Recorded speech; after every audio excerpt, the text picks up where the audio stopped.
Hello everyone, I'm Jim Longworth. Welcome to another edition of Triad Today. Coming up later on, our infamous roundtable gets together. We'll see what they have to say about a wide range of topics. But speaking of topics, we have some great ones and great guests coming your way in a little while, including a serious discussion about the importance of early childhood education. That and much more, so please stay with us.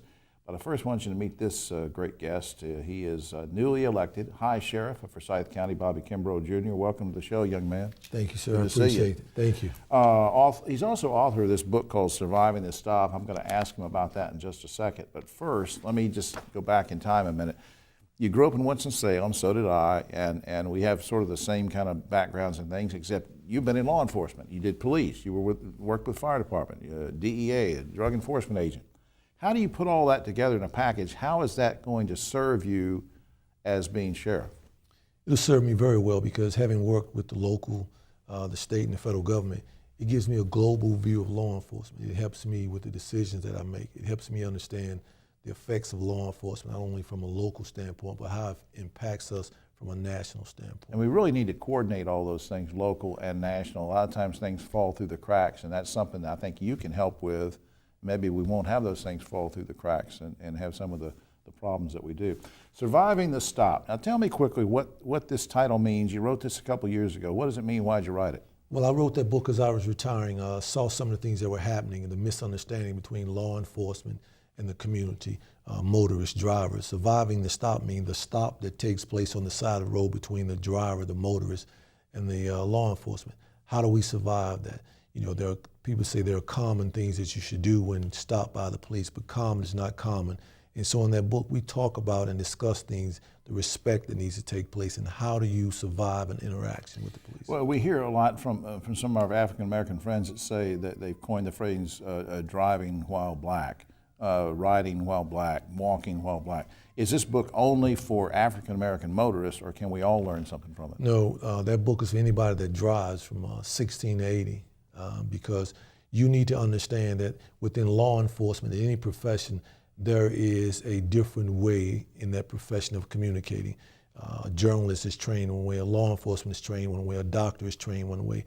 And you need to understand the dynamics when you come encounter with the police. Yeah, we have instances across the country that you don't hear about that often, but you'll have a white policeman and a white motorist. The white motorist, smarts off to the cop, and then you have a problem. Same way with a black on black, situation. So I think this is a great book, and I hope people get it. Can people still get this? They can. It's Barnes & Nobles, Amazon.com. All right. Well, I hope people will get that. It's a great book. Now, let me ask you, what's the biggest crime problem that you face that you need to tackle in Forsyth County? Well, one of the crimes issues that we have, or problems that we have, not only just in Forsyth County, but throughout this state and throughout this country, is the opioid epidemic. As we talked earlier, we had over approximately 72,000 people die last year of this epidemic, and it's one of the worst epidemics in the history of America.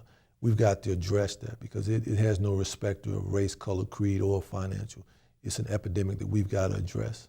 Speaking of race, color, creed, what does it mean to be the first black sheriff elected in the history of Forsyth County? Or does it mean anything? Is it just because you've done so many great things in law enforcement, you say, well, this is just another task, I'm going with it?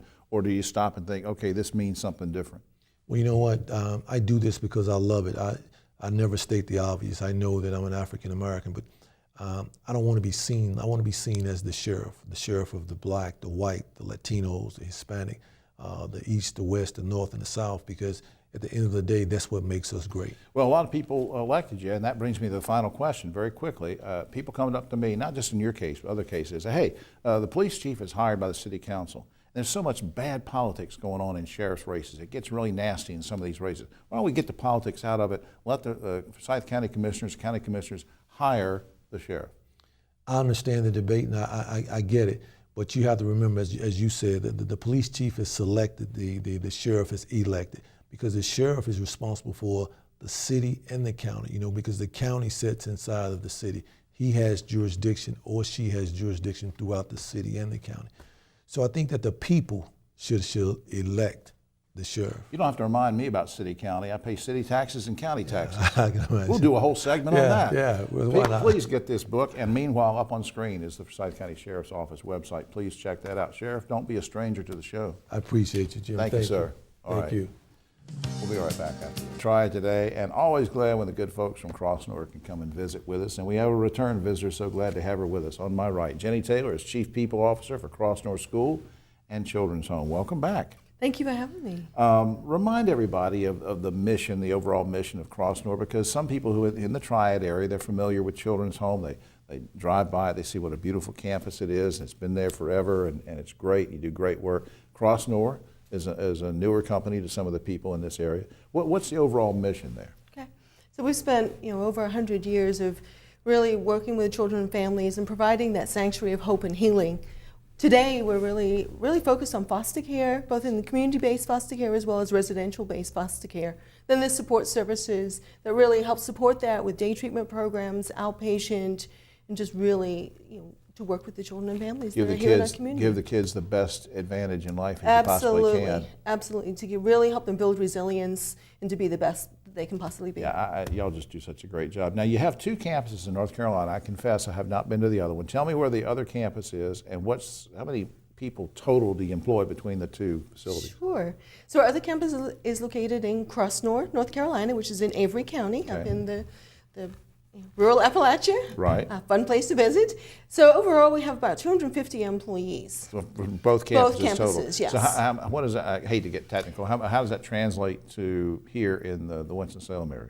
Okay, so we actually have about 100 employees here in the Triad. How many new positions have been created in this area lately? Do you have a handle on that? Sure. Just in this last year alone, we've added 8 brand new positions to our staff here at the Winston location. Now, what kind of, the reason that we had you on today is because, Holly wanted us to talk with you about opportunities that are there. So that brings me to the salient question.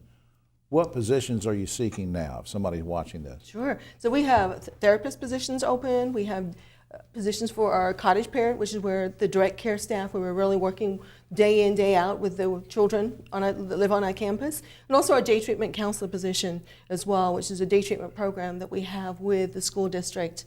So that works with kids in the classroom. Now, we didn't rehearse this. Let me put you on the spot here. The counselors obviously have to have certain types of experience. Therapists Yes. have to have certain types of education, whatever. But when you say a cottage parent, what do you mean? So when I say a cottage parent, you're acting as a professional parent for that child. You live on campus in the residential program 24/7, 7 days a week. So you're really acting as their professional parent and really helping them be the best that they can be. Really help mentor them too. What about, what are the benefits of working at Crossnor if I want to be a cottage parent or if I'm a therapist and I say, I'd like to change a pace. I want to go to Crossnor as a therapist and see what I can do. What are the benefits of working there? Sure. So mission, very much mission driven. I would say another benefit is no 2 days are going to be alike. You never know what kids are going to do. So it's always, you can think you have a to-do list, but it's going to end up being something completely different by the end of the day. And for many of us, that's really what kind of keeps us going and doing some different things. You're talking about the kids. You have a large family in the broad sense. What gratification do you get from working there?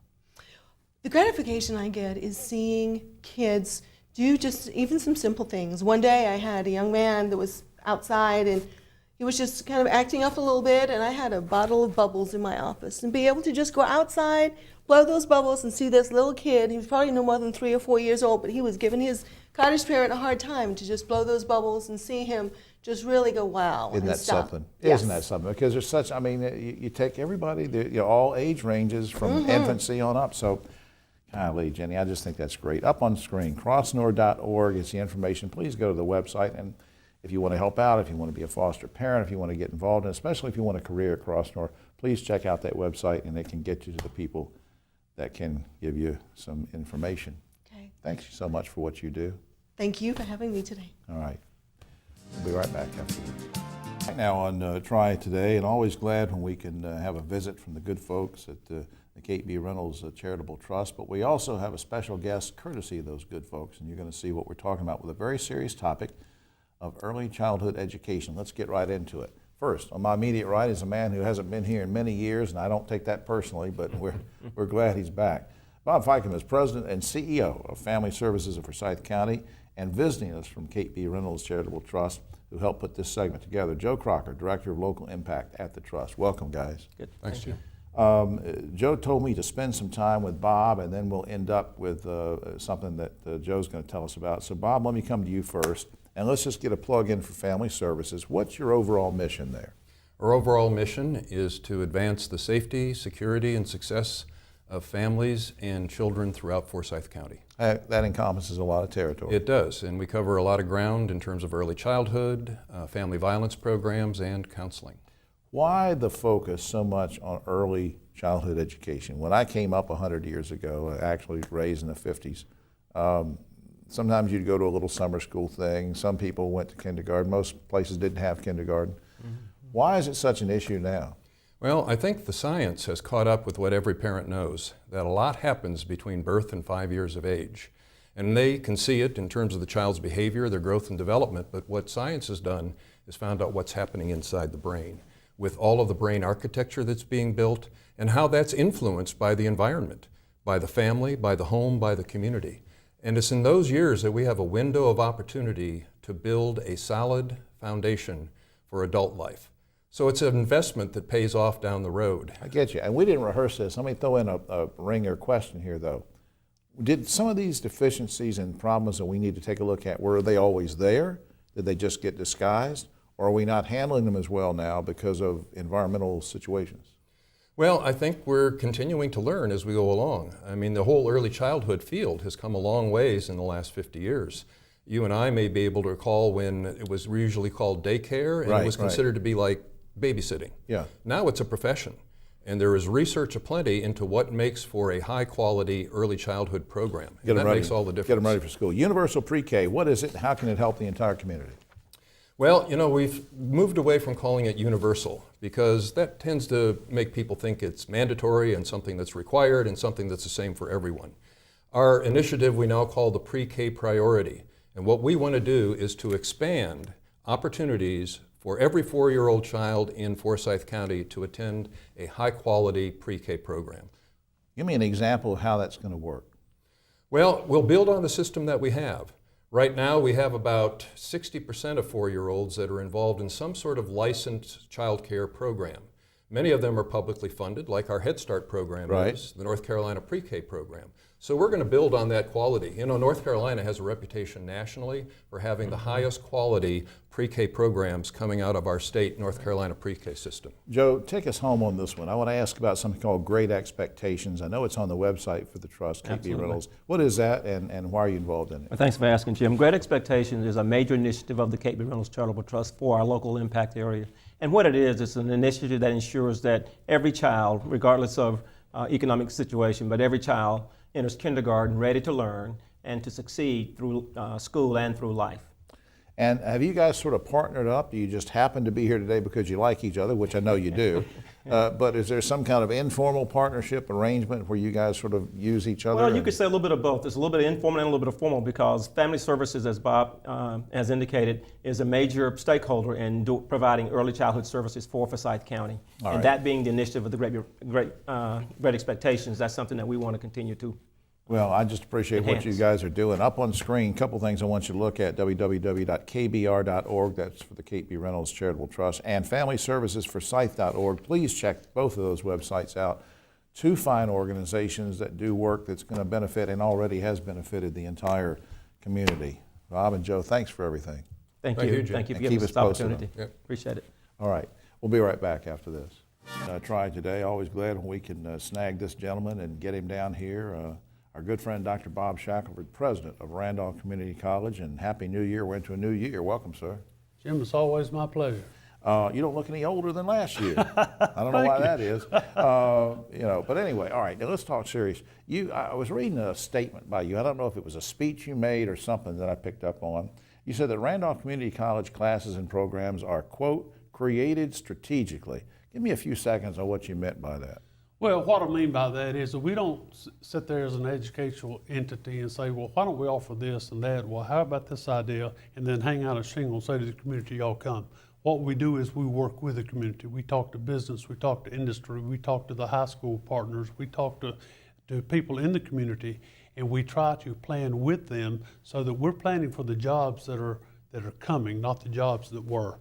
And to do that strategically, we see ourselves as partners. We take the word community in our name very seriously. If we work with the community, we're meeting their needs, and that's strategic. And that strategic approach has pretty much impacted the growth of your campus and of things you're doing for, like, end of last year we talked about the health center and some other things, but it's that strategy is sort of impacting the growth, isn't it? Yes, it is. It's meeting needs the community has instead of us trying to create needs. We didn't rehearse this, but just I'm curious about money, because people say, hey, I see all this stuff that's going on at Randolph Community College, and they're building this, and they're doing this, and they're having this program. Where's all the money coming from?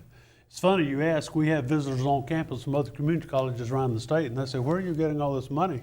Well, we are growing, and we are building things, and we're growing new programs, but we go about that strategically also.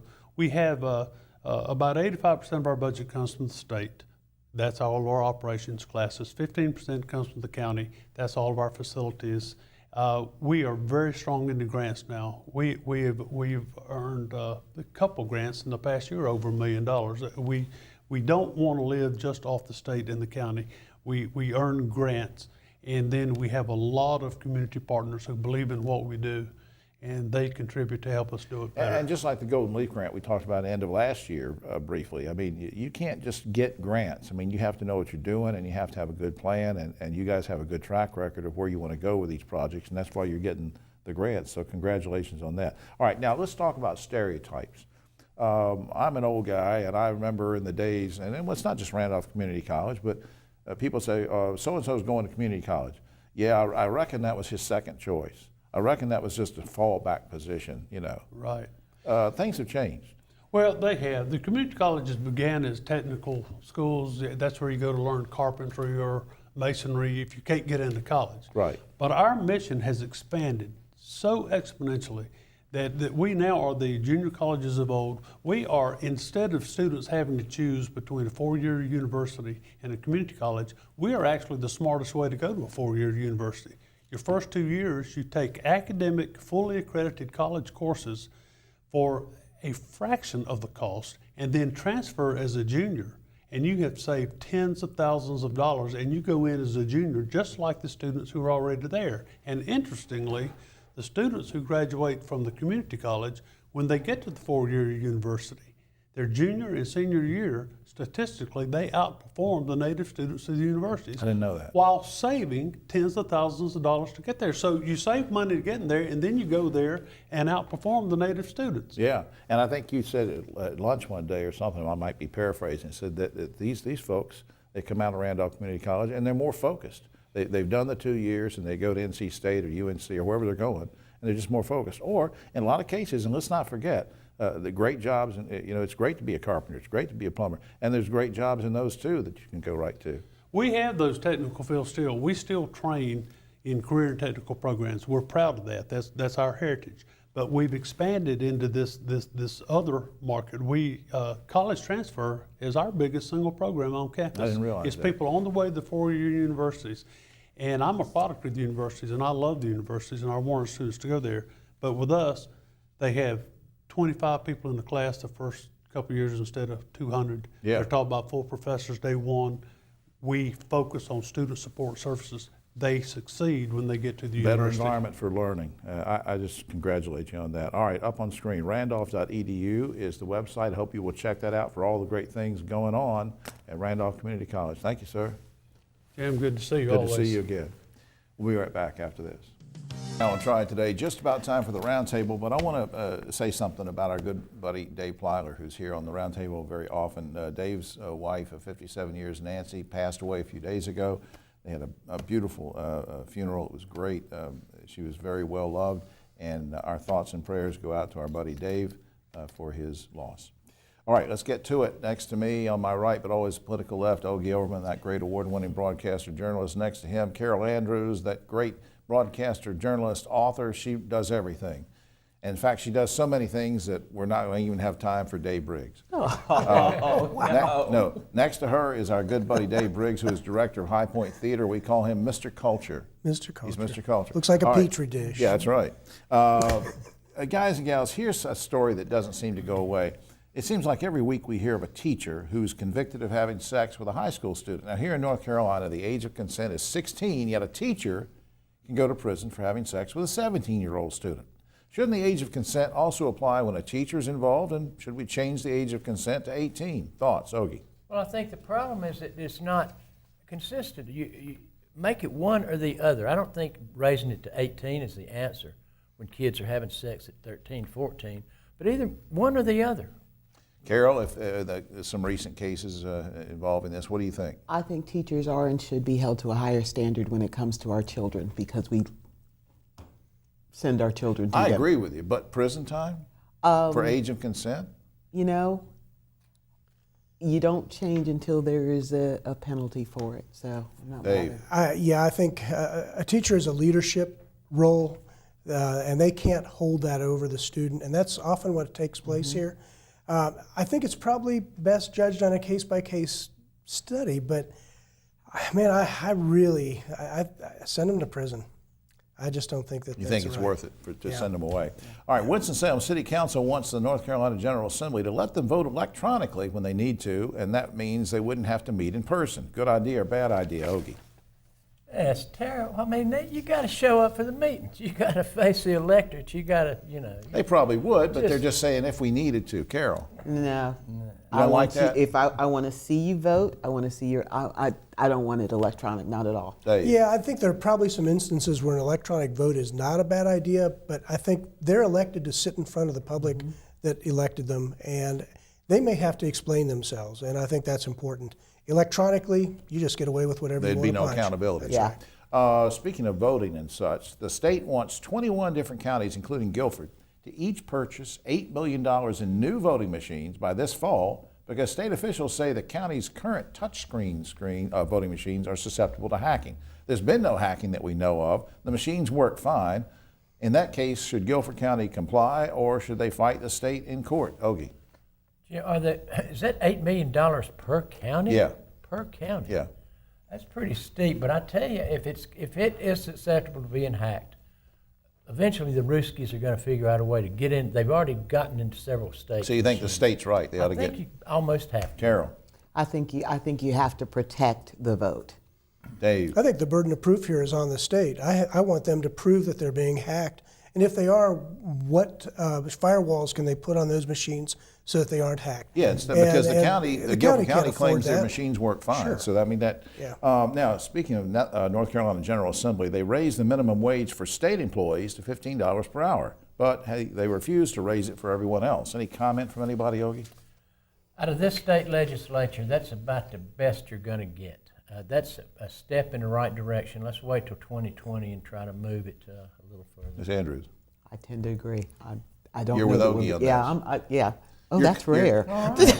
That's rare. Dave Briggs? Well, I think the state government can do whatever they want. I think it is up to private industry. They will regulate what the market will allow them to pay. There's already a federal minimum wage and a state minimum wage, but that state minimum wage doesn't apply to that corporation. All right, as part of the National Anti-Confederate Statue Movement, a group in Georgia is starting to suggest that maybe they should do something about carving out the Stone Mountain figures. You okay with that, Ogie? You know where I stand on civil rights, Jim. So I mean, I'm on record over and over again, but that's almost a bridge too Little bit far. too That is extreme. a piece of art that took a long time to do. That's a little more than a cookie cutter statue. Carol?